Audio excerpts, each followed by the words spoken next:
Thank you Jesus, bless you lord. Okay दोस्तों, जय मसीह। आप सभी का प्रभु यीशु मसीह के नाम में बहुत बहुत स्वागत। माफ़ी चाहते हैं कि आज 3 मिनट लेट हैं और उसकी वजह है कुछ चीज़ें ठीक नहीं हो रही थी टेक्निकली। जैसे लैपटॉप का सेटअप होता है या फिर जो स्क्रीन पे हम अभी भी गड़बड़ है। ओके आपके बीच में आज माफ़ी चाहते हैं, थोड़ा लेट हुआ है, लेकिन अभी हम टोटली सेट हैं आपके बीच में और मैं चाहता हूं कि वापस से सब चीज़ें सेट कर लूं जल्दी से। जी दोस्तों, जल्दी से आते हैं, कनेक्ट करो डैनियल राज से। Thank you father, worship you lord. Okay, आशा करता हूं कि आप लोग भी बिल्कुल तैयार हैं। कभी होता है 19-20 आगे पीछे, थोड़ा बर्दाश्त कर लीजिएगा। जी मेरा पानी दे दीजिए मुझे। जी दोस्तों, जल्दी से कुछ कर लेते हैं, फिर उसके बाद में आगे बढ़ते हैं, जो हम एज यूजुअल हमेशा करते हैं। जी ओके, नाउ सबसे पहले मसीह मंथन बैठक वर्ल्ड ग्रुप के पेज से हम लाइव आते हैं आपके बीच में, ये आप जानते हैं। और साथ ही साथ डैनियल राज का जो पेज है उससे भी हम कनेक्ट होते हैं, मतलब शेयर होते हैं, और आप लोग वहां से भी बड़ी तादाद में देखते हैं। उसके लिए परमेश्वर का धन्यवाद। यूट्यूब के जितने लोग हैं आपका भी स्वागत करता हूं, और आप लोग जो जुड़ रहे हैं आपका भी अभी हम स्वागत करते हैं। मसीह मंथन बैठक वर्ल्ड ग्रुप जो टेलीग्राम ऐप में चलता है उसको डाउनलोड कर लीजिएगा। वो इसलिए क्योंकि ये बैठक मसीह की देह में एक बहुत अद्भुत तरीके से इम्पैक्ट, प्रभाव अभी तक डाल रहा है और आगे भी डालता रहेगा। सही शिक्षाओं के साथ, खरी शिक्षाओं के साथ, परमेश्वर की सेविकाएं जो प्रभु ने दी है उसके साथ हम आगे बढ़ते रहेंगे। ना दोस्तों, मैं चाहता हूं कि ये जो ऐप है आपको इसको डाउनलोड करना है। जी आप थोड़ा और इधर आ जाओ। आपको इसको डाउनलोड करना है और मैं समझता हूं, ठीक है, आपने जो कनेक्ट किया है ना वो वाईफाई से कनेक्ट किया है। मेरा जो मोबाइल का डेटा है ना उससे कनेक्ट किया था आपने, अब आया।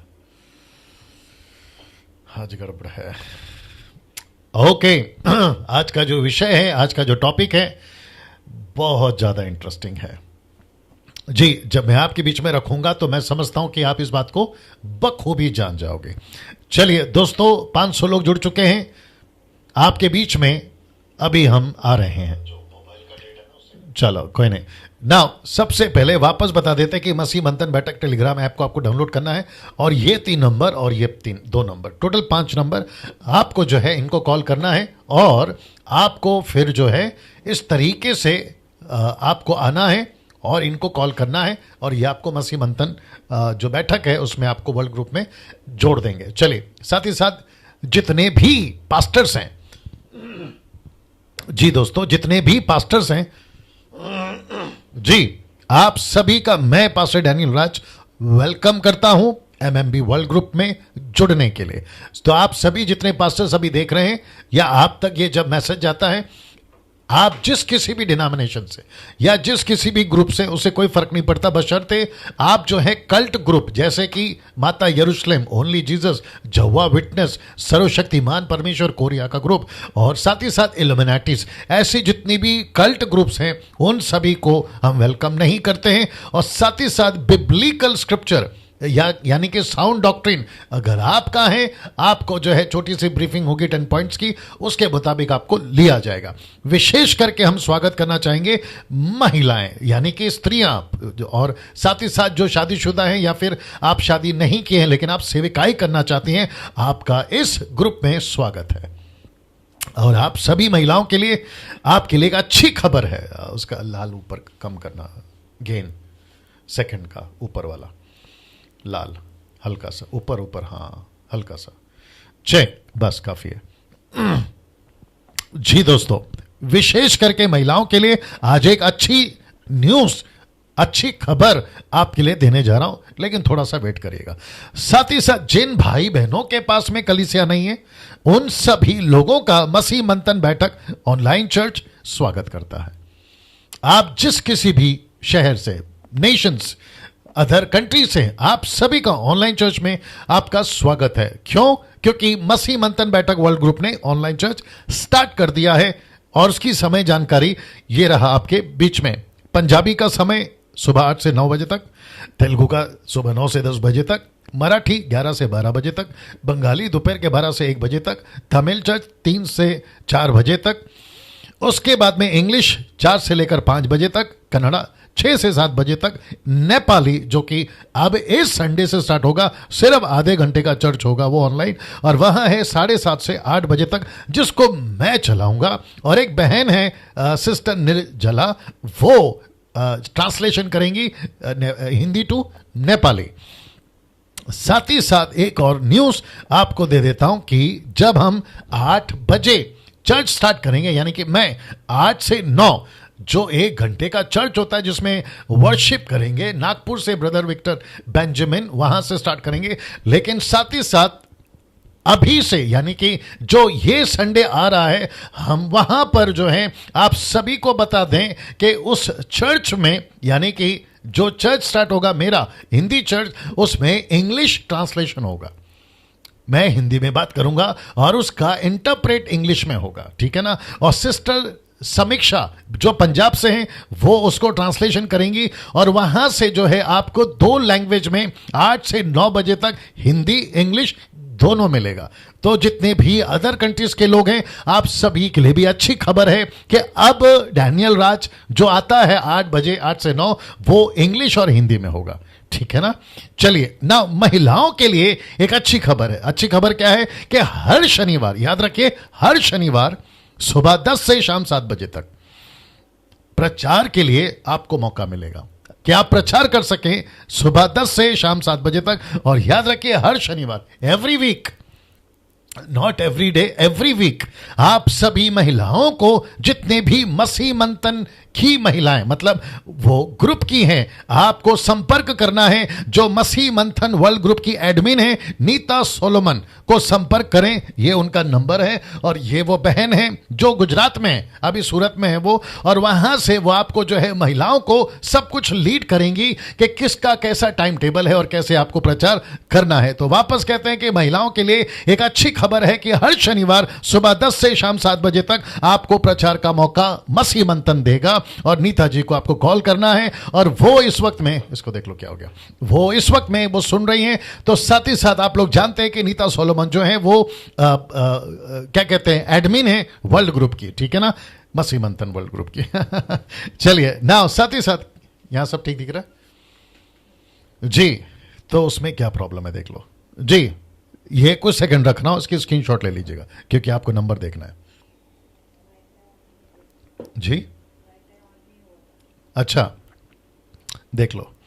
ओके नाउ, साथ ही साथ आपको मुझे कॉल करना है। यदि आपके पास में किसी भी प्रकार का प्रश्न हो, आपको इस नंबर पर कॉल करना है। लेकिन एक नम्र विनंती है कि प्रार्थना निवेदन नहीं देना, प्लीज। रिक्वेस्ट, जो प्रेयर रिक्वेस्ट होता है वो आपको नहीं देना है, क्योंकि विश्वासियों ने खुद प्रार्थना करना है, ऐसा यीशु ने कहा है। आपको मैं भी कहता हूं, और कम से कम 1000 के आसपास लोग जुड़ने शुरू हो गए। अब मेरा फर्ज है कि आज की जो स्टडी है आपके बीच में मैं उसको लाना शुरू करूं। तो आज जिस विषय पर हम बात करने वाले हैं, या जहां से हम बात करने वाले हैं, वहां पर आपको पहले ले आता हूं, फिर उसके बाद में यहां से आगे हम बढ़ेंगे ना। मैं समझता हूं यहां से रखते हैं इसको, ठीक है ना, यहां से रखते हैं। चलिए ना दोस्तों, आपको याद होगा कि कल यहां से हमने जो है एंड किया था ये बातों को बताकर कि केन की हत्या के बाद, माफ करें, हाबील की हत्या के बाद केन से लेकर मूसा, माफ करें, नूहा के जहाज तक टोटल 1600 साल का गैप है, 1600 ईयर्स का गैप है। और इस गैप में 2 लाइनें चलती थी, एक था गॉडली लाइन और दूसरा था अनगॉडली लाइन, और जिसको आज भी कंटिन्यू करूंगा, और लेकिन टोटल अलग तरीके से। और आज आपको बता दूं कि टोटल ये जो चौथा चैप्टर है ये आज फिनिश होगा, और कल हम बात करेंगे 5वें चैप्टर से। अब आप सोचिए, आज 17वां दिन है, आज 17th डे, मतलब बाइबल स्टडी स्टार्ट कर टोटल 16 दिन कल बीत गए, आज 17वां दिन है। तो मुझे मात्र 4 चैप्टर खत्म करने में 17 दिन लगे हैं मात्र अभी तक। और मुझे कल का नहीं पता, क्योंकि प्रकाशन प्रतिदिन परमेश्वर दे रहा है और प्रतिदिन का स्लाइड मैं फ्रेश बनाता हूं। जो प्रकाशन, जो प्रभु बातें करता है या जो कॉन्टेक्स्ट के साथ में हम आपके बीच में आते हैं, उसके वसीले से बात कर रहा हूं। तो बहुत अद्भुत, बहुत इंटरेस्टिंग, और साथ ही साथ आपको यह भी बताता चलूं कि काफी अद्भुत कॉल मुझे आ रहे हैं। एक और चीज बताना तो भूल गया, चलिए वो उसको मैं बता देता हूं, ऐसे ही बता देता हूं, नहीं तो वापस पीछे जाना होगा। आपका दशमांश आप अपने पास रखिए जब तक मसीह मंथन पूरी तरह से आपको देने के लिए जो है आपको अलाउ नहीं करता, क्योंकि सब कुछ हम सेटल करना चाहते हैं, जो फ्रेमवर्क होता है, और पैसा कहाँ जाएगा, कैसे यूज होगा, कैसे उसको हम जो है कितने लोग उसके ऊपर काम करेंगे, ये सारी चीजें ऑफिशियली कानूनी तौर पर जब तक, जिसको कहते हैं रजिस्ट्री के तौर पर, जब तक नहीं कर लेते, आपका पैसा जो है आपके पास रखे। एक दूसरा, अगर आपको लगता है कि कोई गरीब है उसकी मदद करना चाहते हैं। तीसरा, आपको लगता है कोई सेवक है और वो बेचारा तकलीफ में है, उसकी मदद करिए। अगर आपके पास में ऐसा पैसा है और आपको नहीं पता कहां देना है, हमको पूछिए। आप डायरेक्ट मुझे कॉल कर सकते हैं, जो नंबर दिया है 9982335777 पे। और साथ ही साथ आखिरी जो है वह है कोई मसीह परिवार जो बेचारा तकलीफ में है, राशन नहीं है, बच्चों का स्कूल का प्रॉब्लम है, या फिर फीस का प्रॉब्लम है, या लोन का प्रॉब्लम है, और आप जानते हैं, अगर नहीं जानते तो हमसे पूछिए, हम आपको बताएंगे, क्योंकि काफी लोग हैं जो लॉकडाउन के दरमियान में काफी समस्याओं में, तो इन सब की भी मदद आप कर सकते हैं अगर आपको परमेश्वर लीड कर रहा है तब। जी दोस्तों, नाउ वापस आते हैं इसके ऊपर। तो इसका मतलब है कि केन से लेकर नूह तक आपको पता है 1600 साल बीत गए, और यहां पे दो लाइनें चली, एक है गॉडली लाइन, दूसरी है अनगॉडली लाइन। नाउ अब यहां से आगे बढ़ते हैं, ये वचन को कुछ सेकंड के लिए रख रहा हूं, पढ़ लीजिए जी, इसको पढ़ लीजिए। वाह! तो लिखा है कि तब कैन यहोवा के सम्मुख से निकल गया, और लिखा है कि नोद नामक देश में जो अदन के पूर्व की ओर है रहने लगा। तो इसका मतलब है दोस्तों, आपके दिमाग में रखिएगा कि अब यहां पे कैन नहीं है अपने माता पिता के साथ, यह भाग चुका है। दूसरे शब्दों में, इसको परमेश्वर ने जैसे आदम को निकाला था, वैसे ही इसको कहा कि तू भगोड़ा होगा, तू पूरी पृथ्वी पर भटकता रहेगा, तुझे जो है कोई मनुष्य जो है तुझे जब देखेगा तो भगोड़ा पाएगा, ऐसा श्राप मैंने कल बताया था, दिया था इसको। और उसके चलते अब इसके पास में माता पिता नहीं है, अब इसके पास में एक ऐसा पिता नहीं है, बड़े ध्यान से सुनना जो क्लास में कनेक्ट करूंगा, इसके पास में एक ऐसा पिता नहीं है जो परमेश्वर को जानता है, इसके पास में ऐसी संगति नहीं है जो परमेश्वर को जानती है, इसके पास में एक ऐसा फैमिली नहीं है जो परमेश्वर को जानता है या जानती है। अब इसके पास में एक ऐसे लोग हैं जो कि लिखा है कि नोद नामक देश अदन के पूर्व की ओर है रहने लगा। अब मुझे आपको यह कनेक्ट करना है कि यहां पे जो लिखा है कि वो अलग हो गया, इसके पास में परमेश्वर नहीं है, जो लोग वहां थे वो कैसे लोग थे, उसके साथ में कनेक्शन कैसे हुआ, वो देश कहां से आया, केन की पत्नी कहां से आई, और वो नगर कैसे तैयार हो गया, ये सब चीजें आपके बीच में आज बात करेंगे। तो सबसे पहले इसको देख लेते हैं। लिखा है, सबसे पहले आपको याद रहे कि मूसा वहां नहीं था जब सुन रहा है, जो सुन रहा है उतना ही लिख रहा है। मूसा वहां नहीं था, कहां? अदन की वाटिका में।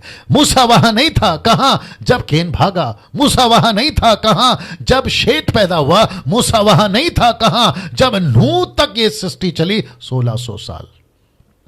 क्या बात है। हाँ, अब आप सोचिए, जो व्यक्ति लिख रहा है उत्पत्ति की किताब, जो व्यक्ति लिख रहा है ये 4-5 अध्याय जो अभी तक मैं बता चुका हूं, तो इसका मतलब है इसने जितना सुना उतना लिखा। यह प्रत्यक्ष रूप पर वहां नहीं है। अगर होता, एग्जाम्पल के तौर पे, अगर यह घटना को आदम लिख रहा होता तो आदम एक एक चीज को लिखता, एक एक चीज को लिखता। और मैं समझता हूं अगर वो लिखता तो उत्पत्ति की किताब 50 अध्याय नहीं 5000 अध्याय होती। अब आप सोचिए कितना लंबा होता। तो परमेश्वर ने एक ऐसे व्यक्ति को चुना, वो भी बताता हूं क्यों चुना मूसा को, क्योंकि आदम से लेकर उसके बाद हनोक तक, फिर हनोक से लेके नूह तक, फिर नूह से लेके अब्राहम तक, फिर अब्राहम से लेके जोसेफ यानी यूसुफ तक, और वहां से पहुंचा ये आदमी जिसका नाम है मूसा, आपके स्क्रीन के ऊपर। अब हम सबको पता है कि मूसा एक ऐसा कैरेक्टर था जिसकी स्टडी, जिसकी नॉलेज, जिसका दिमाग, जिसकी पढ़ाई अव्वल दर्जे की थी। हाईली क्या कहते हैं ना, एजुकेटेड बंदा था ये। और वहां आने तक, क्या कहते हैं ना, दुनिया वहां पहुंचने तक मैं समझता हूं कि लिखाई का सामग्री या फिर जिस तरीके से ये संबोधित करते थे, वो जो डेवलपमेंट है वो मूसा तक में तगड़ा हो चुका था, पुख्ता हो चुका था। तो परमेश्वर ने कहा अगर मैं आदम को देता हूं तो ये लिखेगा किसमें, अगर मैं हनोक को देता हूं तो ये लिखेगा किसमें, अगर मैं नूह को देता हूं तो ये लिखेगा किसमें, अब्राहम से लेकर यूसुफ तक। तो ऐसा एक कनेक्शन, ये कनेक्शन 100% पुख्ता है वो भी नहीं कह रहा हूं, लेकिन मेरे 27 साल की जो मैं बाइबल को पढ़ रहा हूं उसके मुताबिक बता रहा हूं। सो ये कनेक्शन है। तो वापस आते, सबसे पहले आपको याद रहे कि मूसा वहां नहीं था, तो आपके दिमाग पे रखिए मूसा नहीं था। तो वो जो लिख रहा है, ऑफ कोर्स परमेश्वर कह रहा है, लेकिन उतना ही लिख रहा है जितना कह रहा है, या परमेश्वर से जितना सुन रहा है। जो सुन रहा है इसलिए लिखा है, उतना ही लिख रहा है। अब इसको देखो, मूसा को इजरायलियों को भी समझाना है, दूसरा और सारी दुनिया को भी समझाना है। मैं रिपीट कर दूं कि मूसा को सारी दुनिया को भी समझाना है, और जो उस वक्त में प्रत्यक्ष रूप में वहां थे उनको भी समझाना है, उनको भी समझाना है कि ऐसी ऐसी बातें हैं, ऐसा ऐसा वहां पर हुआ था। और जो इजरायली उनके ही वंशज के लोग हैं, उन्हीं के कौम से निकले हुए लोग हैं, उनको भी समझाना है। अब ये देख लीजिए पहला चित्र, मूसा की दृष्टि से आज हम इस पुस्तक को पढ़ रहे हैं। कौन सी पुस्तक? पुस्तक उत्पत्ति की पुस्तक। मूसा की दृष्टि से हम पढ़ रहे हैं, इसलिए मैंने पहला आपको यह चित्र दिखा दिया, जो कुछ मूसा ने लिखा। अब जब मूसा लिख रहा था, मुझे ऐसा लगता है वहां पर भी लोगों ने प्रश्न उठाया होगा कि मूसा जी ये कहां से आया, खेन की पत्नी कहां से आई। अच्छा, कैसे कनेक्ट करूं, एक और कनेक्ट करता हूं। ऐसा लगता है, मेरा अपना सोच है, मैं इसके ऊपर किसी प्रकार का थप्पा नहीं मार रहा हूं, कि ये ही कंफर्म है, ट्रायून गॉड यानी कि त्रिएक परमेश्वर, पिता पुत्र पवित्र आत्मा।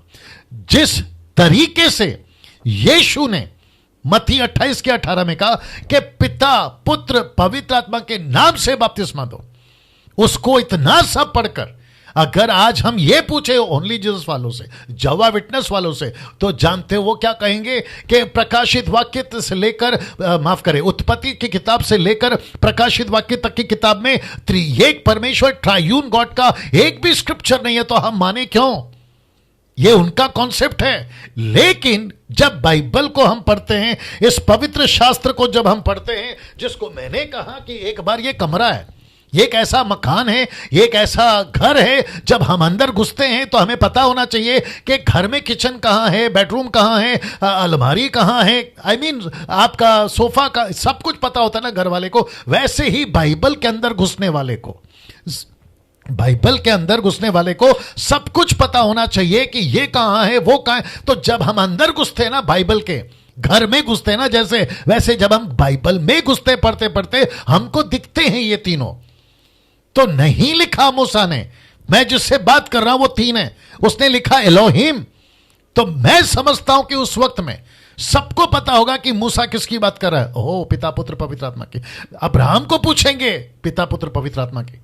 ऐसे करते हुए ये एंगल से हमको ये भी पूछना होगा मूसा से कि मूसा जी सब कुछ बारीकी से क्यों नहीं लिखा, कट टू कट क्यों नहीं लिखा, डिटेल में क्यों नहीं लिखा कि खेन गया, ठीक है, उसकी पत्नी कौन थी, उसका नाम क्या था, या फिर वो उसकी पत्नी वहां कैसे पहुंची।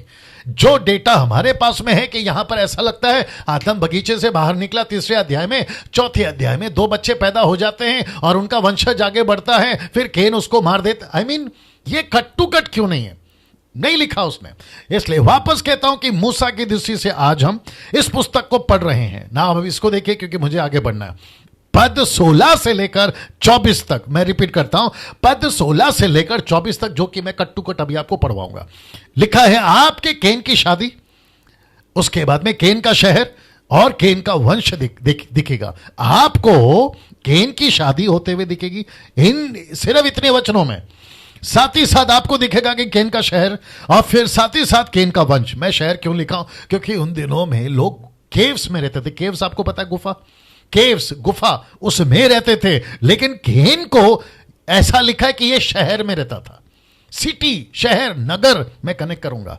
अब इसको देखिए, और पढ़ते वक्त सबसे ज्यादा कंफ्यूजन यहीं पैदा होता है। इसको रख रहा हूं कुछ सेकंड के लिए, देख लीजिएगा।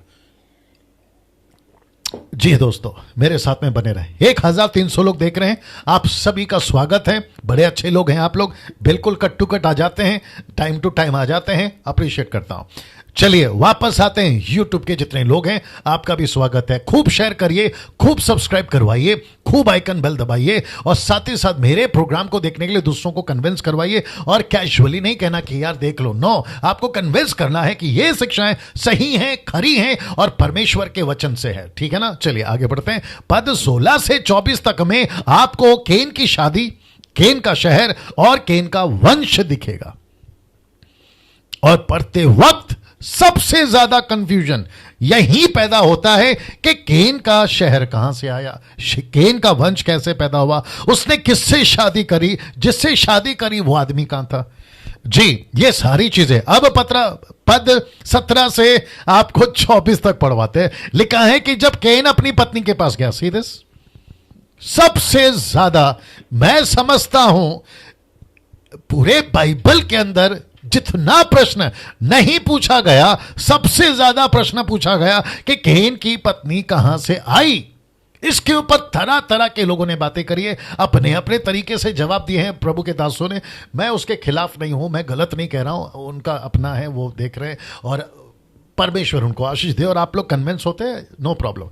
लेकिन बात है अब मेरी, अब आप सभी को पता है कि मैं कॉन्टेक्स्ट के साथ आता हूं, आपको यह भी पता है कि स्टडी के साथ आता हूं, ट्रांसलेशन स्टडी करता हूं, कमेंट्रीज को स्टडी करता हूं, क्रिटिक्स को स्टडी करता हूं, उसके बाद आपके बीच में कोई स्टेटमेंट देता हूं। तो लिखा है कि जब केन अपनी पत्नी के पास गया तब वह गर्भवती हुई, हनोक को जन्म दिया। केन ने एक नगर बसाया, देख रहे हैं आप, नगर बसाया, और उस नगर का नाम अपने पुत्र के नाम पर हनोक रखा। यह हनोक, एनोक, हनोक इंग्लिश में एनोक, हिंदी में हनोक, ये वो हनोक नहीं है जो 5वें अध्याय पे मिलेगा वचन 22 में, ये वो नहीं है, ये अलग है, वो अलग है ना। उसके बाद में वचन 18, हनोक से इराद उत्पन्न हुआ, और इराद से महूयाइल उत्पन्न हुआ, और महूयाइल से मतूशेल उत्पन्न हुआ, और मतूशेल से लेमेक उत्पन्न हुआ, और लेमेक ने 2 शादियां की।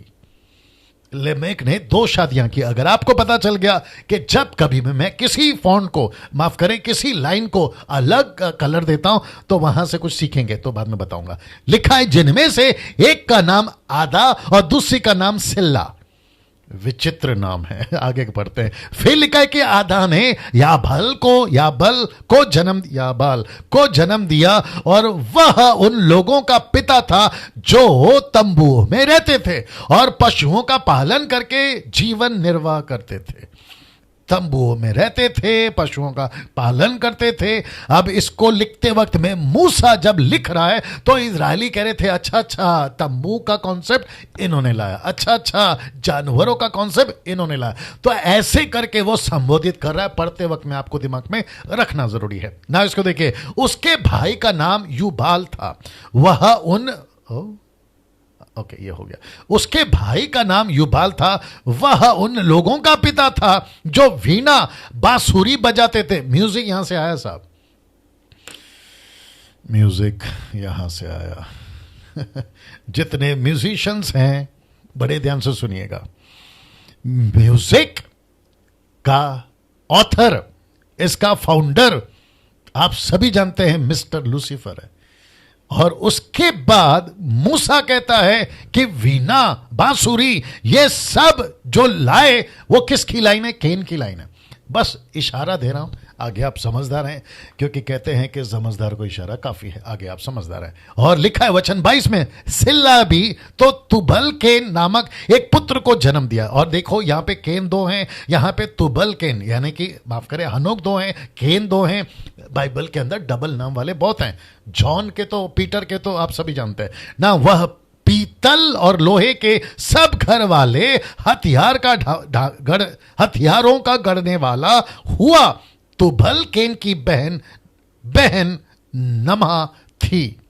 ये सारी चीजें आपको बता रहा हूं क्योंकि यहां से इन सब का, पीतल का, लोहे का, ये सारी चीजें निकली। वचन 23, लेमेक, बड़े ध्यान से सुनना, लेमेक ने अपनी पत्नियों से कहा, हे आदा और हे सिल्ला मेरी सुनो, हे लेमेक की पत्नियों मेरी बात पर कान लगाओ। क्यों?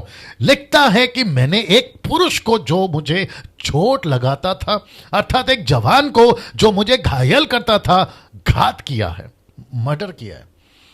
बाप रे, मैं इसका भी कनेक्शन दूंगा आपको, लेकिन फिलहाल थोड़ा सा बता देता हूं। मुझे ऐसा लगता है कि जब मैं स्टडी कर रहा था ना आज, तो मुझे यह पता चला कि उन दिनों के अंदर ये झगड़े का कनेक्शन पत्नियों से था। ये झगड़े का कनेक्शन उनकी पत्नियों से था। आप देख लीजिए ना, वो कहते हैं कि हे लेमेक की पत्नियों सुनो। वो क्या कहते हैं ना, पर्टिकुलरली मेंशन कर रहा है, विशेष करके मेंशन कर रहा है कि मेरी पत्नियों सुनो, एक आदमी, एक पुरुष को मैंने मार दिया जो मुझे तकलीफ देता था, मुझे चोट लगाता था, मतलब मुझे तकलीफ देता था। एक जवान को मैंने मर्डर कर दिया। अब जैसे उसने मर्डर किया, ये देखते हैं ये आदमी क्या बोल रहा है वचन 24 में, जब केन का बदला 7 गुना लिया जाएगा तो लेमेक का 70 गुना लिया जाएगा। मैं आपको बताऊंगा कि ये क्या बोलना चाहता है जब मैं लास्ट में आऊंगा। इन सब का जितने भी कलर मैंने चेंज किए ना, इन सब का कनेक्शन मैं लास्ट में करूंगा, मेरे साथ में बने रहेगा। अब बात करते हैं आदम की। आप तैयार हो जाओ। तो मैंने क्या कहा था कि लड़का हनोक जो, माफ करें, लड़का केन जो है वो बाप से भाग गया। एक ऐसे बाप से जो परमेश्वर को जानता था, एक ऐसे बाप से जो सच्चा परमेश्वर की शिक्षा दे सकता था, केन वहां से भाग गया। जैसे ही भागा उसने शादी की। इसका टाइम पीरियड कितने साल लगे, ये भागने में कितने समय लगे, जब मूसा कह रहा है तो इसका टाइम पीरियड क्या है, ये सारी चीजों को आपके बीच में रखना हो। अब बात करते हैं आदम की। 130 साल के बाद शेत हुआ। आदम की उम्र 130 साल के बाद शेत हुआ, इसलिए लिखा 5वां अध्याय वचन 3 में, जब आदम 130 वर्ष का हुआ। आप नहीं समझ रहे हो, इसका मतलब है अदन की वाटिका में बनाने से लेकर अदन की वाटिका से बाहर निकलने तक, फिर वाटिका से केन और हाबिल का पैदा होने तक, फिर केन और हाबिल के 18-20 साल के उम्र के होने तक, वो टाइम पीरियड से लेकर शेत जब तक पैदा नहीं हुआ तब तक का मूसा लिखता है कि जब आदम 130 वर्ष का हुआ मैं कनेक्ट करता हूं, पहले फिलहाल पढ़ लेते हैं। तब उसके द्वारा उसकी समानता में उस ही के स्वरूप के अनुसार एक पुत्र उत्पन्न हुआ और उसने उसका नाम शेत रखा। शेत, नॉट केन, नॉट हाबिल, शेत। अब इसको देखो, अब यहां मूसा के इस स्टेटमेंट से ऐसा लगता है कि आदम की पहली संतान शेत ही है। वापस पढ़वाता हूं। लिखा है कि जब आदम 130 वर्ष का हुआ तब उसके द्वारा उसकी समानता में उसी के स्वरूप के अनुसार एक पुत्र उत्पन्न हुआ। तो अध्याय 4 में जो 2 बच्चे पैदा हुए, अध्याय 5 में मूसा लिखते वक्त में ऐसा लिख रहा है कि मानो, इसलिए वापस कह रहा हूं, मूसा कह रहा है कि मानो इसके स्टेटमेंट के हिसाब से कि आदम की पहली संतान शेत ही है। फिर प्रश्न उठता है केन और हाबिल कहां से आए। प्रश्न उठता है हाबिल और केन और हाबिल कहां से आए। अगर मूसा का यह स्टेटमेंट पढ़ें, जो कि कुछ लोग कहते हैं, इसलिए आपके बीच में रख रहा हूं, ये कहते हैं कि मूसा के स्टेटमेंट के हिसाब से, जो कि मैं भी आपके बीच में रख रहा हूं, प्रश्न उठता है मूसा के स्टेटमेंट के हिसाब से कि बच्चा अगर पहला है तो शेत ही है, क्योंकि लिखा है कि उसी के स्वरूप में, उसी के समानता में। अब आपको कंफ्यूज होने की जरूरत नहीं है, मैं इसका जवाब दे चुका हूं, क्योंकि शेत को बहुत ज्यादा हाईली जो है प्रेफर किया गया, क्योंकि शेत रिप्रेजेंट करता है जीसस को। मैं आपको बता चुका हूं। अब आप सोचिए कि शेत को इतना इंपॉर्टेंट, ये देखो लिखा है कि उसी के स्वरूप में, उसी के समानता में अनुसार एक पुत्र उत्पन्न हुआ, उसका नाम शेत रखा। तो जीसस से कनेक्शन है। इसलिए जो कोई प्रश्न पूछता है कि केन की पत्नी कहां से है, जो कि अभी कनेक्शन वाक्य मैं दे रहा हूं, तो आपको काउंट करना होगा आदम के 130 साल की उम्र के पहले कितने बच्चे पैदा हुए, कितने बेटे, कितनी बेटियां पैदा हुई, उसका रिकॉर्ड कहां है। लीजिए, रख रहा हूं, आते हैं इसको देखिए। और इसके और भी बेटे बेटियां उत्पन्न हुई, चैप्टर 5 का 4 में, उत्पत्ति अध्याय 5 का 4 में लिखा है कि आदम के शेत के बाद में रिकॉर्ड करता है उसके और भी बेटे बेटियां उत्पन्न हुई। तो कब जब आप पढ़ते हैं ऐसा लगता है मैं दे देता हूं, आ रहा हूं, मैं दे देता हूं। जब आप इसको पढ़ते हैं ना, ये एक ऐसा घटना है, ये एक ऐसा स्टेटमेंट है जो हुआ, लेकिन जब आप इसको पढ़ते हैं कि इसकी और भी बेटियां उत्पन्न हुई, तो फिर आपको समझना है कि जो बात कर रहे हैं ना यहां पर, जब बात कर रहे हैं ना मूसा, तो वो पहले की बात कर रहा है, उसके बाद की नहीं। शेत के पहले की बात कर रहा है कि उसके पहले बहुत से बेटियां उत्पन्न हुई, ये उसकी बात कर रहा है। कैसे? जैसे अभी मैंने बताया कि मूसा के हिसाब से पहला बच्चा तो शेत लगता है, लेकिन फिर केन और हाबिल कहां गए? वो तो है ना पहले। वैसे ही जैसे ही शेत पैदा हुआ, मूसा कह रहा है देखो शेत हुआ, लेकिन बोलते ही उसने कहा कि आदम के और भी बेटियां उत्पन्न हुई। लेकिन कब? 130 साल के बाद या 130 साल के पहले? मैं वापस कहता हूं, 130 साल के बाद या 130 साल के पहले? और आपको पता है सही जवाब क्या है? 130 साल के पहले। मैं आपको कल भी बता चुका हूं कि वो देश कहां है जहां पे उसको पकड़कर मार देंगे। परमेश्वर कहता है जो भी केन को देखेगा, अगर मारेगा तो उसको बदला लिया जाएगा। ये लोग कहां से आए? वही तो बात है ना। और मैं तो बिल्कुल बता चुका हूं कि पहला पुरुष आदम है, उसके बाद ही सारे वंशज हैं। उसके पहले ना तो कोई नगर है, ना तो कोई शहर है। दो वाटिका नहीं है, दो आदम जात नहीं है, दो हवा जात नहीं है। एक ही वाटिका, एक ही आदम और एक ही हवा है। एक ही बच्चे, एक ही माता पिता के द्वारा सब बच्चे। ये आपको समझ। इन बेटे बेटियों का रिकॉर्ड कहां है? वही तो पूछ रहा हूं, इन बेटे बेटियों का रिकॉर्ड कहां है? इसलिए कहे थे ना आपसे, ओके, इसलिए बोला था ना आपको कि बाइबल के अंदर कट टू कट आपको चीजें नहीं मिलेगी, कट टू कट आपको चीजें नहीं मिलेगी। 1400 लोग देख रहे हैं, आप सभी का स्वागत करता हूं। दूसरा प्रश्न लिखा है केन और हाबिल के बड़े होने से लेकर, वापस आता हूं, लिखा है केन और हाबिल के बड़े होने से लेकर आदम और हव्वा क्या कर रहे थे? क्या और बच्चे पैदा नहीं हुए? Question mark. अगर हुए थे तो उन बच्चों का रिकॉर्ड कहां है? मैं पूछ रहा हूं आप लोगों से, कहां है? मूसा ने तो नहीं लिखा। तो इसका मतलब है कि जब हाबिल पैदा हुआ, माफ करें, जब केन पैदा हुआ, हाबिल पैदा हुआ, तो क्या 18 साल तक पति पत्नी आदम और हव्वा के और बच्चे नहीं हुए? कहां लिखा है? ये देखो यहां लिखा है। यही तो बताया था आपसे कि उसके और भी बेटियां उत्पन्न हुए। तो इसका मतलब है कि केन ने, अब आ रहा हूं, इसको देखो, फिर केन की पत्नी कहां से आई? यही तो पोस्ट डाले थे यही तो पोस्ट डाला था आज। अब आपको समझना है कि केन की पत्नी कहां से थी। अब विचित्र प्राणी लोग जो फेसबुक और यूट्यूब पे घुसे रहते हैं, उनके मन में एक प्रश्न उठ रहा होगा अभी। अगर नहीं उठा है तो मैं दिखा दूंगा ना पोस्ट, तो तभी उठेगा। और आपके मन में भी उठ सकता है ए वाला, क्या केन ने अपनी बहन से शादी की थी? Question mark. रख रहा हूं इसको कुछ सेकंड के लिए इसको रख रहा हूं कुछ सेकंड के लिए। तो यह प्रश्न उठता है, क्या केन ने अपनी बहन से शादी की थी? जानना चाहोगे जवाब क्या है? इसका जवाब है जी हां। अरे बाप रे। अब आप बोलोगे डैनियल भाई ये कैसे? मैं कल बताऊंगा। 3 युग थे बाइबल, 3 युग अभी भी हैं, 3 थे हैं, कॉन्सेप्ट लेके चलिए। सबसे पहला युग उसको कहते हैं कॉन्शियस पीरियड। दूसरा पीरियड या युग वो है लॉ पीरियड। तीसरा पीरियड या युग वो है अनुग्रह, ग्रेस पीरियड। एक है conscious period, law period, grace period. एक है विवेक युग, दूसरा है व्यवस्था युग, और तीसरा है अनुग्रह का युग, और चौथा बाकी है और वो है न्याय का युग।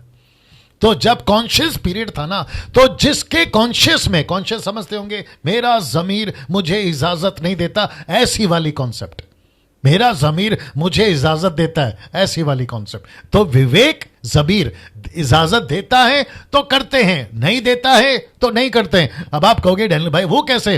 तो व्यवस्था का भाई, व्यवस्था में मतलब ये कानून है, हत्या नहीं करना, चोरी नहीं करना, लालच नहीं करना, माता पिता का आदर करना, ये जो व्यवस्था है ना, ये कब आई? मूसा के टाइम। लेकिन मूसा के पहले 1600 साल का युग बीत रहा है। तो यहां पे कानून नहीं था परमेश्वर का, यहां उत्पत्ति की किताब नहीं लिखी गई थी, यहां मूसा, माफ करें, यीशु का पहाड़ी उपदेश नहीं था, यहां किसी प्रकार का कोई टीचिंग नहीं होता था, यहां पे पास्टर नहीं होते थे, यहां पे चर्च की मंडली नहीं होती थी। तो फिर शादी किससे करेंगे? ऑब्वियस है। और आपने भी अपनी बहन से शादी किया है। जो सवाल पूछते हैं ना, ये तो मेरी पत्नी है लेकिन मेरे मां बाप की नहीं है। मैं भी तो कह रहा हूं कि तेरे मां बाप कहां से पैदा हुए, आपके मां बाप कहां से पैदा हुए, उसके मां बाप से, फिर उसके मां बाप कहां से पैदा हुआ, उसके मां बाप से। तो ऐसे करते करते तुम कहां पहुंचोगे? सीधे पहले आदम और हव्वा, जिसको कहते हैं आदि माता। बताया था कि नहीं बताया था? ये पृथ्वी की आदि माता है, जितने बच्चे पैदा हुए ये इसी औरत से पैदा हुए, यही तो लिखा है। लेकिन जब कानून बना, व्यवस्था आई, तो फिर वहां पर कुछ डिसिप्लिन आया, क्योंकि पॉपुलेशन बढ़ गया था, पॉपुलेशन बढ़ गया था। इसको हजम करो साहब, इसको हजम करो। ये आपको समझना बहुत ज़रूरी है। ये परमेश्वर का सिस्टम है, कुछ नहीं कर सकते। उस वक्त का कानून यही था, उस टाइम पे ये चलता था, कॉन्शियस पीरियड था। फिर उसके बाद में व्यवस्था का युग आया, तो वहाँ पर कानून बने। उसके बाद में, इसलिए तो पौलुस कहता है ना कि जब तक व्यवस्था नहीं आई, पाप पाप है मैं जानता ही नहीं था, गलत गलत है मैं जानता ही नहीं था, यही तो बोलता है ना पौलुस। और वापस कहता हूँ, 3 तलाक जब तब तक जायज था जब तक कि सांसद में उसका बिल नहीं बना। लेकिन जैसे ही सांसद में बिल पास हो गया कि 3 तलाक गुनाह है, बैंड हो गया, नहीं कर सकते वे। आपको पता है, कैसे बताऊं, आपको पता है कि अभी मास्क है यहाँ पे, मास्क पहनना, मेरा मास्क है यहाँ पे जी, मिल गया? नहीं मिला, मिल गया। ये देखिए मास्क, मैं तो खैर अभी नहीं पहन सकता हूं, खाली लगा के बताता हूं। ये जो मास्क है ना, ये जब 5-6 महीना पहले या 7 या महीना, मार्च कभी स्टार्ट हुआ? मार्च के पहले, मार्च, अप्रैल, जैन, फेब, मार्च, फरवरी। मैं फरवरी में बाहर था, फेब में बाहर था, जैन, फेब, मार्च, फेब में बाहर था मैं। और मुझे कोई दिक्कत नहीं हुई क्योंकि मैं इसको नहीं पहनता था। फरवरी की बात कर रहा हूं, इसी साल के। लेकिन जैसे ही मार्च आया, मार्च के बाद में अप्रैल, अप्रैल के बाद में मई, जून, अब तो ऐसी नौबत हो गई है, अगर आपने इसको बाहर नहीं पहना, अब आपके ऊपर कम से कम 200 से 2000 रुपए का जुर्माना, या फिर 1 साल की जेल, 1 साल 2 साल की जेल। Can you believe this? ये क्यों हुआ? क्योंकि कानून बन गया, कानून बन गया। एक वक्त था, एक वक्त था, मतलब एक वक्त तो होता है जहां पे 20, 30, 40 लोग नुक्कड़ पे खड़े होकर आराम से चाय पी सकते, बात कर सकते हैं। लेकिन जैसे ही धारा 144, 144 जैसे ही लग जाता है, पुलिस बोल देती है एक आदमी के सिवा 2 आदमी खड़े होकर बताएं। आपको पता है फिर क्या होगा? वो बंदा सीधा जेल में। कानून आता है ना फिर। वैसे ही क्या केन अपनी बहन से शादी किया? यस। ऐसा क्यों पास्टर डैनियल? उस वक्त में यही तो था, उस वक्त में कानून नहीं था। अब अगर आप मुझे पूछोगे ये तो गलत है, तो फिर मैं पूछूंगा तुमने किससे शादी किया? तुमने भी तो अपनी बहन से शादी किया ना। पास्टर डैनियल, मैंने मेरी बहन से शादी कैसे किया? तो फिर मैं पूछूंगा कि तेरी पत्नी के माता पिता कौन है? आदम हव्वा। लड़के के माता पिता कौन है? आदम और हव्वा। तो उसके बच्चे कौन हुए? Come on. अरे है ना बात समझ में? तो लेकिन अभी क्योंकि पॉपुलेशन बढ़ गया है तो कानून आ गया, उसके चलते फिर आप जो है ये डिसिप्लिन को क्या कहते हैं ना, फॉलो करते हैं। ठीक है ना?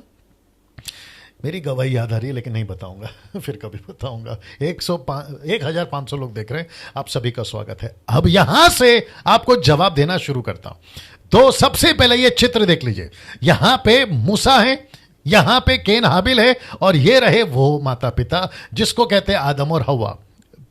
ठीक बगल में एप्पल भी दिख रहा है, उसके ऊपर फोकस मत करिए। वापस आते हैं, एक है मूसा, दूसरा है आदम, माफ करें केन और आबेल, और ये रहे उनके माता पिता, जो कि छोटा सा फोटो आपको सिर्फ समझाने के लिए, आपको सिर्फ समझाने के लिए। अब आप सोच रहे होंगे कि पास्टर डैनियल आप बोलना क्या चाहते हैं? मूसा, इधर देख लीजिए, मूसा को इन तीनों का वंश लाइन, यानी कि वंश की जो लाइन होती है ना, किसके बाद कौन पैदा, वो और टाइम लाइन लिखना था। मैं रिपीट कर दूं, मूसा को इन तीनों का मतलब कौन? एक है ये बंदा, कौन? केन। दूसरा है आदम और हवा। तीसरा है हाबिल। अब हाबिल नहीं रहा, लेकिन हाबिल की जगह पे कौन है? सेत। तो सेत का लाइन, इसलिए मैंने हाबिल डाला क्योंकि सेत का लाइन वहां से शुरू होता है। अब इसको देखिएगा। ये बात समझ में। मूसा को इन तीनों का वंश लाइन लिखना था और साथ ही साथ टाइम लाइन लिखना था। अब इसको देखो, लेकिन परमेश्वर ने सब नहीं बताया, नहीं बताया, नहीं बताया। और जो चीज नहीं बताया उसके लिए आप अपना माथा मत फोड़िए। अब इसको वापस कनेक्ट कर रहा हूं। मैं आपको अभी तक यहां पर क्या बता चुका हूं? 130 साल का आदमी आदम, उसके पहले बेटा बेटी हो चुके हैं, जिसको मैंने पढ़वा दिया आपको। ठीक है ना? अब उसके बाद जो बच्चे पैदा हुए थे ना आदम से, इस दंपति से, वो कितने बच्चे पैदा हुए एक साथ, कितने जुड़वा हुए, कितने बच्चे होते आजकल एक हिसाब से 2 से 3 4, मुझे नहीं मालूम,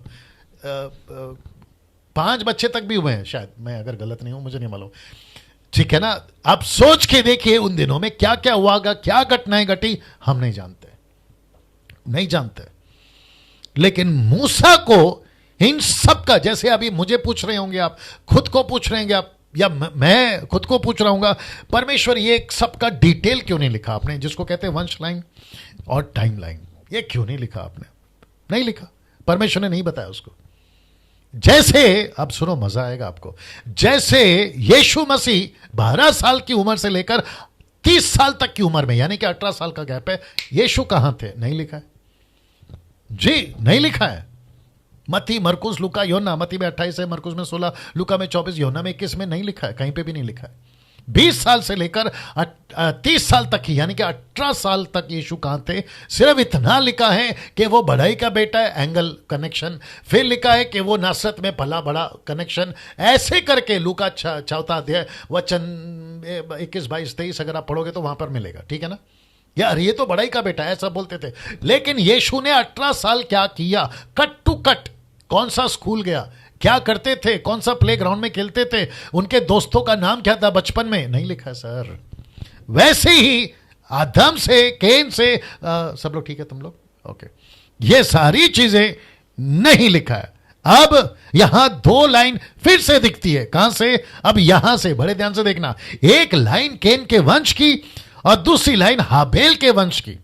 मैं आपको बताता हूं क्यों, क्योंकि लाइन मैंने शुरू की थी गॉडली लाइन और अनगॉडली लाइन, तो यहां पे फिर से वो लाइन शुरू होती है, क्योंकि मैंने जहां जहां येलो येलो किया था ना, मैं उसको बताना शुरू कर रहा हूं। आइए देखते क्या लिखा है। एक लाइन परमेश्वर को नहीं जानती और दूसरी लाइन परमेश्वर को जानती है, क्योंकि केन भाग गया, मैंने बताया आपको, केन भाग गया।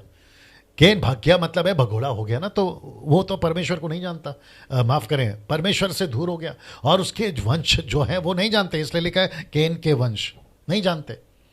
केन के वंश का डिटेल नहीं है, लेकिन केन के वंश की लाइन परमेश्वर को नहीं जानती, ये बता रहा हूं। अब इसको देखिए, केन के वंश की लाइन शुरू कर रहा हूं, अब आएगा, निकाल के रखो कोई वचन जब मैं बोलूंगा। उत्पत्ति का किताब, क्योंकि फिर मेरे को वापस पीछे जाना पड़ेगा, जो कि मैं नहीं जाना चाहता हूं, आपको स्क्रिप्ट इसी के ऊपर। उत्पत्ति किताब निकाल के रखो, 4 अध्याय। लिखा है केन पाप का दास था। ये तो आपको मैंने कल ही बता दिया कि केन जो है वो पाप का दास बन गया था, पाप का दास बन गया था, मतलब नौकर बन गया था, गुलाम बन गया था, ये तो आप जानते हैं। अब क्योंकि केन अगर पाप का दास है, तो फिर लिखा है पद 17, 4 का 17 पढ़ो, या मुझे दे दो, मैं पढ़ता हूं। पद 4, उसको वाइट करके दे सकते जी।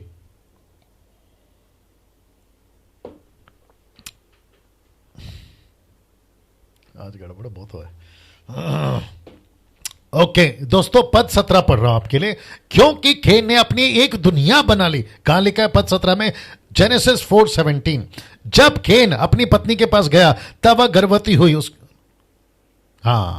लिखा है कि फिर केन ने एक नगर बसाया और उस नगर का नाम अपने पुत्र के नाम पर हनोक रखा। तो नगर, इसको इंग्लिश में भी निकालो, इसी को, सेम स्क्रिप्चर को, नगर, सिटी, शहर, एक दुनिया अलग बना ली। इसलिए लिखा है केन ने अपनी एक दुनिया बना ली। केन ने अपनी एक दुनिया बना ली। किधर है? लिखा है and he builded a city. He builded a city, उसने सिटी बनाई। मैं वही बता रहा, KJV version, king James version, KJV version में पढ़ रहा हूं, ठीक है ना। ना दोस्तों, वापस आते, केन बाप का दास था, केन ने अपनी एक दुनिया बना ली। तो इसका मतलब है, बाप रे, इसको भी कनेक्शन दे देता हूं, क्योंकि मैंने कल बताया था कि परमेश्वर बात कर रहा है और आज भी बात कर रहा है, ठीक है ना। आपको पता है, लूका निकालो, लूका की किताब, सॉरी मत्ती की किताब, उसका 4 अध्याय वचन 12 पढ़ो, 11 पढ़ो शायद। Matthew 4 chapter 4 verse 11। जी, मेरे साथ में बने रहे। तब शैतान उसके पास से चला गया। नहीं, 9 पढ़ो। उससे कहा, यदि तू गिरकर मुझे प्रणाम करे। जी। उससे कहा, यदि तू गिरकर मुझे प्रणाम करे तो मैं यह सब कुछ तुझे दे दूंगा। क्यों? अरे तुमको पढ़ना है आगे। तब यीशु ने उससे कहा, उसके पहले वो लिखा है ना कि सब कुछ मुझे दिया गया है, वो कहाँ है? उसने जी, वो कहाँ लिखा है? जी, वही है ना। इधर आओ, इधर आओ। ओके, आप सभी जानते हैं कि लूसीफर ने यीशु से कहा कि मुझे प्रणाम कर, वर्शिप मी, और ये सारी चीजें मैं तुझे दे दूंगा। वापस पढ़ो। उससे कहा, यदि तू गिरकर मुझे प्रणाम करे तो मैं यह सब कुछ तुझे दे दूंगा। नहीं, ये सब मुझे दिया गया, वो कहाँ लिखा है?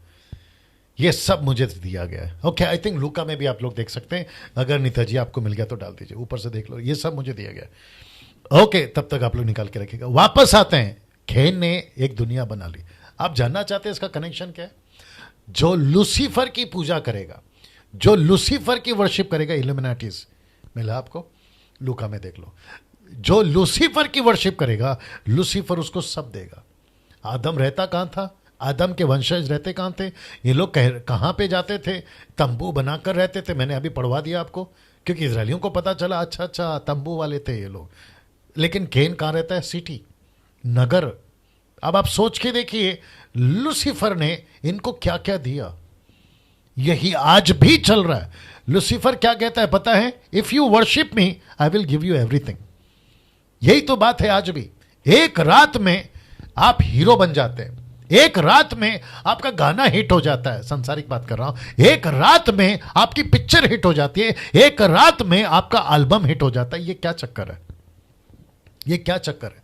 आप सभी माइकल जैक्सन के बारे में जानते होंगे। माइकल जैक्सन ने क्या कहा पता है?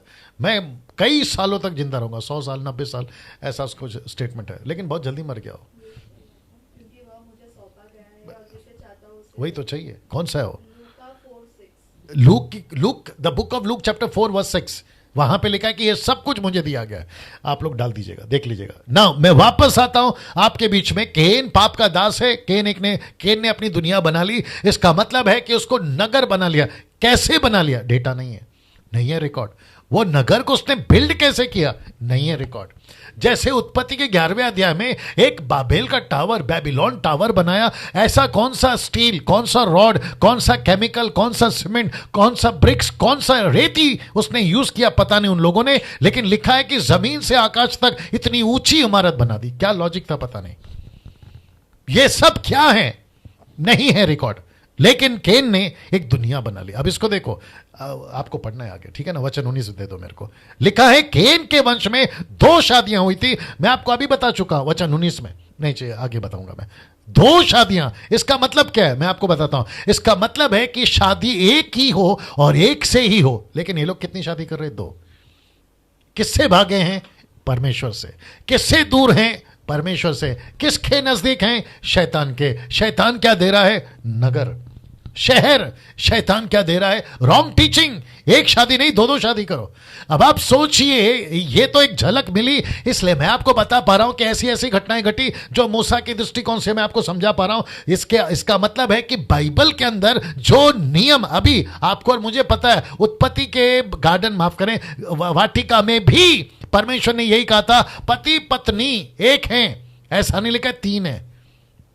अब आप सोचिए, और इसी को यीशु मसीह ने भी कहा है मत्ती के 19वें अध्याय में, अगर मैं गलत नहीं हूं, जब शास्त्री फरीसी ने पूछा क्या हर कारण से अपनी पत्नी को तलाक देना उचित है, तब यीशु ने कहा कि क्या तुम नहीं पढ़ते कि जिसने उनको बनाया, उसने नर नारी करके उनको कहा कि तुम एक हो, नहीं कहा कि तुम 3 हो, पति पत्नी और वो, ऐसा नहीं कहा। आगे आप समझदार हैं। तो यहां 2 शादियां हो रही हैं वचन 19 में। तो इसका मतलब है कि इनकी टीचिंग देखो किस तरह की। अब इसको देखो, खेन के अपने नियम थे। कैसे? वचन 24, खेन के अपने नियम थे। मैं आपको कनेक्ट कर रहा हूं, 24 दीजिए मुझे। वचन क्या करते हैं, जाते हैं पीछे, क्या करें, क्योंकि आपको दिखाना भी तो है ना। 24 आगे आगे आगे आगे। ये देखो, जब केन का बदला 7 गुना लिया जाएगा तो लेमेक का 70 गुना लिया जाएगा। ये 70 गुना का कनेक्शन तुमने कैसे लगाया? लेमेक लेमेक बाबू, आपने ये 70 गुना का कनेक्शन कैसे लगाया? इसका मतलब है कि ये अपने तरीके से कानून बनाते थे, और साथ में इनका कानून क्या था पता है? कत्ल करो। कत्ल का मतलब है मारो। अगर कोई तुम्हें मार रहा है तो तुम उसको मारो। और ये मारने का कॉन्सेप्ट कहां से लाया? केन के द्वारा। आप सभी जानते हैं उसके अंदर किसने पैदा किया? पाप ने। पाप ने क्यों पैदा किया? क्योंकि केन पाप का दास है। See that connection. बाप रे। अब आपको एक वचन पढ़वाता हूं, आता हूं वहां पे, फिर वापस लेकर आता हूं, फिर बात करते हैं, ठीक है ना? आई होप कि आप लोग सारी बातों को समझ पा रहे होंगे। कहां गया? ये रहा। तो यहां पे केन के अपने नियम थे।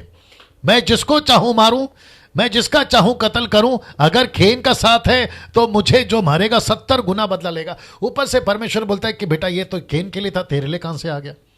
तो ऐसे होते हैं जो खुद के नियम बनाते हैं, और इसी को कहते हैं कि जिसके पास परमेश्वर नहीं होता वो अपने खुद के नियम बनाता है। और ऐसे ही आज भी चल रहा है दोस्तों। परमेश्वर लिखा कुछ, ये लोग बोलते कुछ। परमेश्वर कहता कुछ, पढ़ाते कुछ। इसलिए यीशु ने क्या कहा मत्ती 5:19 में? उसने कहा कि इन छोटी सी छोटी बातों में अगर कोई तोड़ मरोड़ कर, खींच तान कर, उल्टा सीधा कर सिखाएगा, वो स्वर्ग के राज्य में छोटा कहलाएगा। क्यों वार्निंग दी?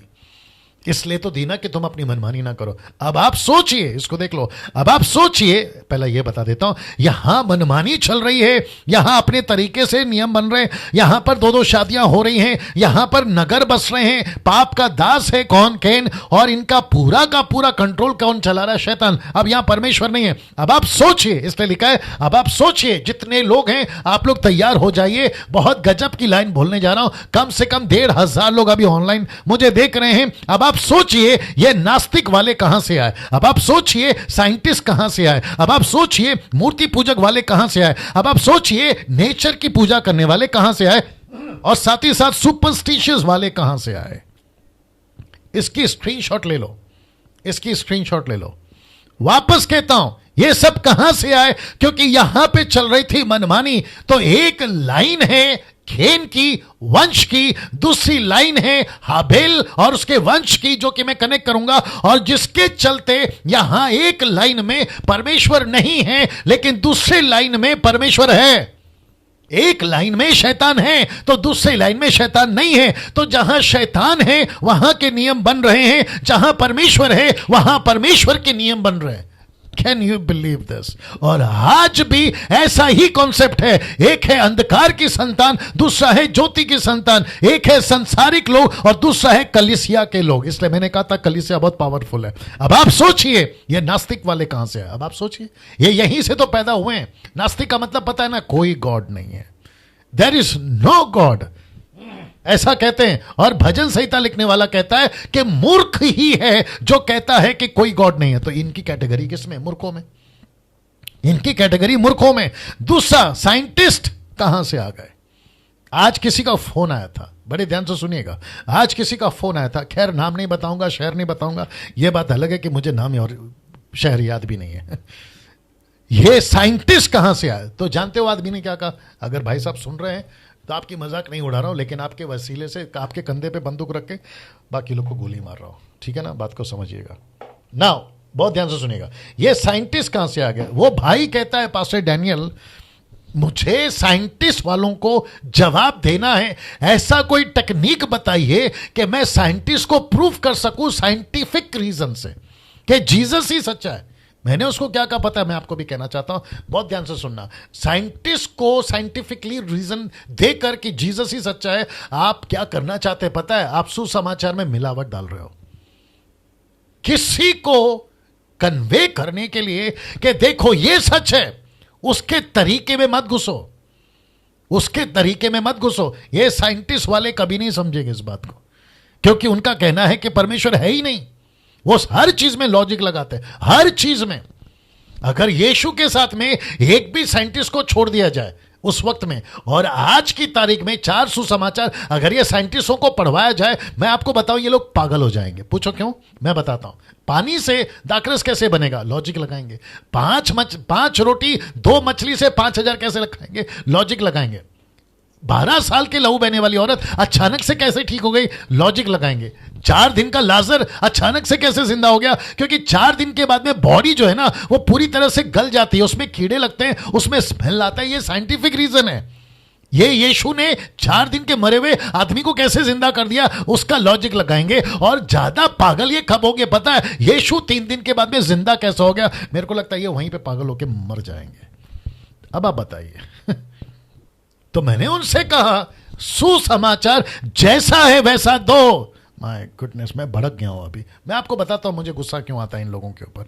गुस्सा इसलिए आता है इनके ऊपर नहीं, अपने ही मसीह लोगों के ऊपर, जो किसी तरीके से लॉजिक ढूंढते कि कन्वे कैसे करे। सुसमाचार एक ही है, उसको डबल मत करो। जिस तरीके से यीशु ने पेश किया, जिस तरीके से पतरस ने पेश किया, जिस तरीके से पौलुस ने पेश किया, जिस तरीके से फर्स्ट चर्च ने पेश किया, फर्स्ट सेंचुरी के चर्च ने, जिस तरीके से पहले चर्च के पास्टरों ने पेश किया, वैसे ही आज हमको पेश करना है। किसी प्रकार का मिलावट नहीं। यीशु मार्ग सत्य जीवन है, मानो या ना मानो। यीशु को स्वीकार करोगे तो जीवन है, नहीं तो गई भैंस पानी में, मानो या ना मानो। That's it. अब उसके ऊपर किसी प्रकार का साइंटिस्ट के द्वारा प्रूफ हुआ है, मैं चिढ़ गया हूं। साइंटिस्ट के द्वारा प्रूफ हुआ है कि बाइबल सच्ची है, मतलब तुमको बाइबल सच्ची है यह बताने के लिए साइंटिस्ट चाहिए? नहीं, मैं पूछ रहा हूं आप लोगों से। कहते हैं कि प्रूफ हुआ है कि नूह का जहाज का लकड़ी मिला है, अवशेष मिला है, तब जाकर ये साइंटिस्ट वालों ने प्रूफ किया है कि नूह के जहाज के लकड़ी मिले, कुछ अवशेष मिले। दाऊद और गोलियत की जो लड़ाई हुई थी उसमें गोलियत के सर का ये ढांचा हड्डी मिला है, तो क्या वहां से प्रूफ होगा? बाइबल पहले से बोल बैठी है कि नूह का जहाज था तो था, गोलियत को गोलियत दाऊद ने मारा तो मारा था, यीशु जी उठा तो जी उठा है। उसमें किसी प्रकार का मिलावट मत करो रे भाई, मिलावट मत करो। See that. और मैं वापस कहता हूं कि यहां से यह नाटकबाजी शुरू हुआ था। अब ये ग्रुप के लोग अलग हैं, जो शेत का लाइन है वो अलग है, जो हबील से कनेक्टेड है। मैं कनेक्ट कर रहा हूं अभी। तो अब आप सोचिए नास्तिक कहां से आ गए, साइंटिस्ट कहां से आ गए, ये मूर्ति पूजक वाले। एक रात में शैतान भगवान पैदा कर सकता है, मैं बता चुका हूं। 4 रास्ते में एक पत्थर लाके रखो, खत्म। 2 दिन के बाद तो वहां पे मंदिर बनना पक्का है। अब आप सोचिए ये कहां से आ गए। फिर नेचर की पूजा, कोई सूरज को पूज रहा है, कोई चांद को पूज रहा है, कोई पत्तों को पेड़ को पूज रहा है, कोई लकड़ी को पूज रहा है। हद हो गई यार। कोई इंसानों को पूज रहा है। ये बाबा टाइप के लोग आ गए। फिर क्या कहते हैं ना, बाबाओं को पूजा करना, पंडितों की पूजा करना। यहां तक कि मसीहत में भी कुछ बाबा टाइप के लोग आ गए। बोले बाबा जी आए, पैर पकड़ो, पैर छुओ, पैर छुओ। मसीहत की बात कर रहा हूं, पापा बाबा पप्पा। हद हो गई यार। ये कॉन्सेप्ट आया कहां से? और ये सुपरस्टिशियस वालों ने तो बेड़ा गर्क किया हुआ है। मैं जानता हूं कि 9 बज गए, बर्दाश्त करिए थोड़ा सा। जी दोस्तों, 1600 लोग देख रहे हैं मुझे अभी। ये सुपरस्टिशियस, खाली बिल्ली रास्ता काटेगी तो आपका काम नहीं होगा। पहला प्रश्न है कि बिल्ली को बनाया किसने? उसने। उसको काला कलर दिया किसने? उसने। तेरे जीवन में काला काम है वो तेरे को नहीं दिखता है, तेरे को काली बिल्ली दिखती है। फिर कहते हैं काला कलर गलत है। ऊपर से परमेश्वर ने इंसान को काले बाल दिए हैं। अगर काला कलर गलत होता तो सर पे गोल्डन बाल उगते, काले नहीं। अब आप सोच के देखिए क्या क्या चलता है। सुपरस्टिशियस वाले बोलते हैं कि बाथरूम इधर होता, वास्तुशास्त्र वाले बाथरूम इधर रखो, बेडरूम इधर रखो, ऐसा उधर रखो, वैसा उधर रखो। एक साइंटिस्ट वाले के साथ में आपको पता है बहुत फेमस हुआ था, एक आर्गुमेंट हुआ था, बहुत चला था वो। आप जानते नहीं जानते, मैं आपको अभी याद आ रहा बता देता हूं। एक साइंटिस्ट का झगड़ा हो गया विश्वासी के साथ में। विश्वासी ने कहा कि तू सब कुछ नहीं कर सकता है। साइंटिस्ट कहता है हम सब कुछ कर सकते हैं। बोला वो कैसे? परमेश्वर ने पहला क्या बनाया, मतलब इंसान के क्षेत्र में। बोला परमेश्वर ने इंसान को बनाया, क्या साइंटिस्ट बना सकता है? साइंटिस्ट कहता है जैसे परमेश्वर ने इंसान को बनाया हम भी बनाकर बताएंगे। जैसी उसने मट्टी उठाई, परमेश्वर के दास ने बोला रुक जा, पहला मट्टी बना, बाद में इंसान बना। तू मट्टी नहीं बना सकता तो इंसान क्या बनाएगा? हद हो गई यार। तो वापस कहता हूं, नास्तिक, साइंटिस्ट, मूर्ति पूजक, नेचर की पूजा और सुपरस्टिशियस वाले, ये सब कहां से आ गए? ये सब इसकी लाइन की उपज है, इसकी लाइन की उपज है। वाह, सी दैट। ये इसकी लाइन की उपज है। जितने एडमिन्स हैं आप लोग ध्यान रखें कमेंट बॉक्स को। जी, ये साइंटिस्ट, ये सारे लोग हैं ना, ये सब इनकी उपज है। तो मैं वापस कहता हूं, किसी प्रकार का कोई सहारा सुसमाचार को लेने के लिए अगर साइंटिस्ट का प्रूफ मिल जाए तो मजा आ जाए, अगर किसी का सहारा मिल जाए तो मजा आ जाए, अगर हम यीशु का प्रचार को किसी सहारे के चलते प्रचार करें तो मजा आ जाएगा। जी नहीं, आपको सुसमाचार में मिलावट नहीं करना है। एज इट इज, जैसा लिखा है, यीशु है तो है, मानो या ना मानो। अरे यार, हम तुम्हारे ऊपर मेहरबानी कर रहे हैं, पता है आपको। हम मसीह लोग हैं ना, ये संसार के ऊपर सुसमाचार के क्षेत्र में मेहरबानी कर रहे हैं, नहीं तो इनका तो बेड़ा गर्क था। मैं बात करूंगा इसके ऊपर फिर कभी। अब ये वचन देखे, न्यायों की किताब उसका 21 का 25 क्या कहता है? उन दिनों में इजरायलियों का कोई राजा ना था। अब जरा देखिए, जिसको जो ठीक सूझ पड़ता था, ठीक पड़ता था, वही वह करता था। अगर राजा नहीं है तो मनमानी चलेगी। जब यहां केन का परमेश्वर नहीं है तो मनमानी चलेगी। जब परमेश्वर इसके साथ में नहीं है तो मनमानी चलेगी। अपना तरीका, अपना नियम, और एक एक नहीं, दो दो शादियां, और जिसका मर्डर करना है मर्डर करो, जिसका कत्ल करना है कत्ल करो। इसलिए परमेश्वर का दास यहां पर लिख बैठा, कहता है कि जब राजा नहीं था तो जिसको जैसा ठीक लगा वैसा करता गया, जैसा ठीक लगा वैसा करता गया। आज थोड़ा लंबा जाएगा, बर्दाश्त करिए। फिर हाबेल के वंश की लाइन की बात करते हैं, देखते हैं फिर क्या होता है। जी, आई थिंक 3 स्लाइड्स और हैं, फिर उसके बाद समाप्त करूंगा। इसको रख रहा हूं। जी दोस्तों, मैं चाहता हूं कि बड़ी तादाद में आप लोग जो हैं इसको खूब शेयर करें, वॉच पार्टी करें। आप बड़ी तादाद में लोगों को इनवाइट करें कि डैनियल राज के मसीह मंथन के पेज पे परमेश्वर का वचन का प्रचार हो रहा है। जी दोस्तों, लिखा है, दोस्तों अजीजों, लिखा है हाबील के वंश की लाइन, वचन 25। आज 4 चैप्टर खत्म करने जा रहा। लिखा है, आदम अपनी पत्नी के पास फिर गया, ये तो मैं बता चुका हूं। उसने एक पुत्र को जन्म दिया, उसका नाम यह कहकर शेत रखा। लिखा है, परमेश्वर ने मेरे लिए हाबील के बदले जिसको केन ने मारा था एक और वंश प्रदान किया है। तो इसका मतलब है कि हाबील, माफ करे, शेत जो पैदा हुआ वो हाबील के बदले पैदा हुआ। और शेत कौन है? मैं बता चुका हूं, यीशु मसीह। अब इसको देखो, वचन 26, शेत के भी एक पुत्र उत्पन्न हुआ। अब जरा ध्यान से देखना, शेत के भी एक पुत्र उत्पन्न हुआ। उसके बेटे का नाम देखो क्या लिखा है, और उसने उसका नाम एनोश रखा। मैं रिपीट करता हूं, उसने उसका नाम एनोश रखा। अब आ रहा है इंटरेस्टिंग लाइन, उसी समय से लोग यहोवा से प्रार्थना करने लगे। वाह आप नहीं समझे शायद, ये जो स्टार है ना, इसका मतलब दे रहा हूं। वापस पढ़ते हैं, लिखा है, शेत के भी एक पुत्र उत्पन्न हुआ और उसने उसका नाम एनोश रखा। उसी समय से लोग यहोवा से प्रार्थना करने लगे। इसका मतलब है कि शेत पैदा हुआ, शेत पैदा हुआ, उसको मार दिया, माफ करे, हाबेल पैदा हुआ, उसको मार दिया गया। इसलिए मार दिया गया ताकि कोई परमेश्वर की तरफ ना जाए, परमेश्वर को ना देखे, परमेश्वर की प्रार्थना ना करे। वो कट गया, कौन? हाबेल। लेकिन परमेश्वर ने बोला, नो चांस, मैं एक लड़का और पैदा करूंगा, उसका नाम होगा शेत। शेत जैसे ही पैदा हुआ, परमेश्वर ने शेत को ट्रेन किया। उसके बाद में एनोश पैदा हुआ, और एनोश के पैदा होते ही लोग परमेश्वर से प्रार्थना करने लगे। मेरा एक प्रश्न है, पूछ लूं, आप लोग को जैसा ठीक लगे जवाब दीजिए। एनोश को किसने बताया कि परमेश्वर कौन है? एनोश को किसने बताया कि प्रार्थना क्या होती है? एनोश को किसने कहा कि सच्चा परमेश्वर कौन है? शेत ने। शेत को किसने कहा कि सच्चा परमेश्वर कौन है? अब आप, इसमें बहुत गहरी बात है। जैसे परमेश्वर हनोक से बात करता था ना, मैं उत्पत्ति के 5वें अध्याय में आऊंगा, ऐसे परमेश्वर ने शेत से बात किया होगा। आदम से तो रहा बात करना आप सभी जानते हैं। जैसे परमेश्वर ने मूसा को, माफ करें, अब्राम को डायरेक्ट बात किया, जैसे परमेश्वर ने मूसा से डायरेक्ट बात किया, जैसे परमेश्वर ने शाऊल से डायरेक्ट बात किया जब वो शाऊल बनकर कलीसिया को सता रहा था, बाद में वो पौल बना, ऐसे परमेश्वर ने शेत से डायरेक्ट बात किया होगा, मेरा मानना है। और उसने अपने बच्चे को ट्रेन किया जिसका नाम है एनोश, और वहां से शुरू होता है प्रार्थना। और जिसको मैंने लिखा कि शैतान का मकसद देखिए क्या है, मानव जाति को परमेश्वर से दूर करना।